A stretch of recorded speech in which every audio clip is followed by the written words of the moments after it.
பிப்ரவரி 20. தலைப்பு: அவரில் நிலைத்திருத்தல். என்னில் நிலைத்திருங்கள், நானும் உங்களில் நிலைத்திருப்பேன்.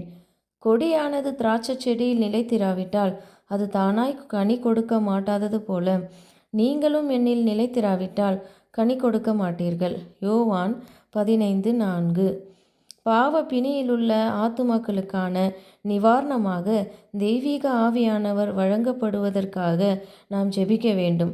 எளிமையாகவும் புரிந்து கொள்வதற்கு சுலபமாகவும் ஆக்கப்பட்ட வேதத்தின் மேலோட்டமான சத்தியங்கள் அத்தியாவசியமான அனைத்தையும் வழங்குவதைப் போல் அநேகரால் ஏற்றுக்கொள்ளப்படுகின்றன.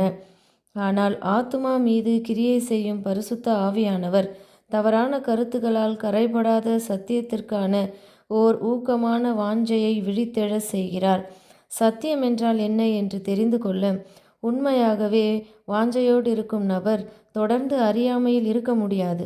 ஏனெனில் விடாமுயற்சியுடன் தேடுவோருக்கு விலையேற பெற்ற சத்தியம் பலனளிக்கும். தேவனுடைய கிருபையின் மனமாற்றும் வல்லமையை நாம் உணர வேண்டும்.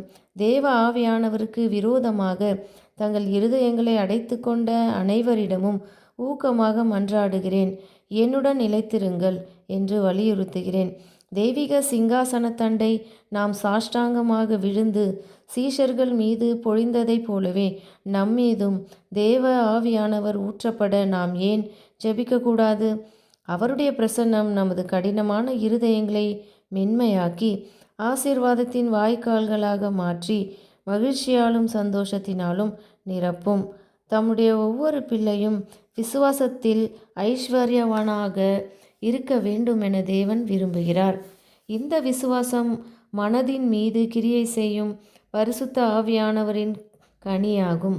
அவரை பெற்றுக்கொள்ளும் ஒவ்வொரு ஆத்துமாவுடனும் அவர் வாசம் செய்து மனம் திரும்பாதவர்களிடம் எச்சரிப்பின் வார்த்தைகளிலே பேசி உலகத்தின் பாவத்தை சுமந்து தீர்க்கிற தேவ ஆட்டுக்குட்டியாக அவர்களுக்கு இயேசுவை சுட்டி காட்டுவார்.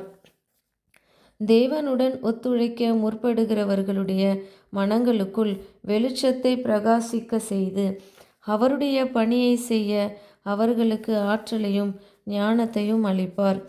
இயேசுவை நோக்கி பார்க்கும் ஆத்துமாவுக்கு உதவி செய்யாமல் பரிசுத்த ஆவியானவர் விட்டு விடுவதில்லை. அவர் கிறிஸ்துவிடமிருந்து காரியங்களை எடுத்து அவரை தேடும் நபருக்கு காண்பிப்பார். இயேசுவின் மீது அவருடைய கண் பதிக்கப்படுமானால் கிறிஸ்துவின் சாயலுக்கு இசைவாக அந்த ஆத்துமா மாறும் வரை ஆவியானவரின் பணி நிறுத்தப்படாது. ஆவியானவரின் கிருபையுள்ள செல்வாக்கின் மூலம் ஒரு பாவி ஆவியிலும் நோக்கத்திலும் கிறிஸ்துவுடன் ஒன்றாகும் வரை மாற்றப்படுகிறான். தேவனுக்கான அவனது பாசம் அதிகரிக்கிறது. அவன் நீதிக்காக பசிதாகம் உள்ளவனாகி கிறிஸ்துவை நோக்கி பார்ப்பதால் மகிமையின் மேல் மகிமையையும் குணத்தின் மேல் குணத்தையும் பெற்று மாற்றமடைந்து அதிகமாக தன் எஜமானை போலாகிறான். ஆமேன்.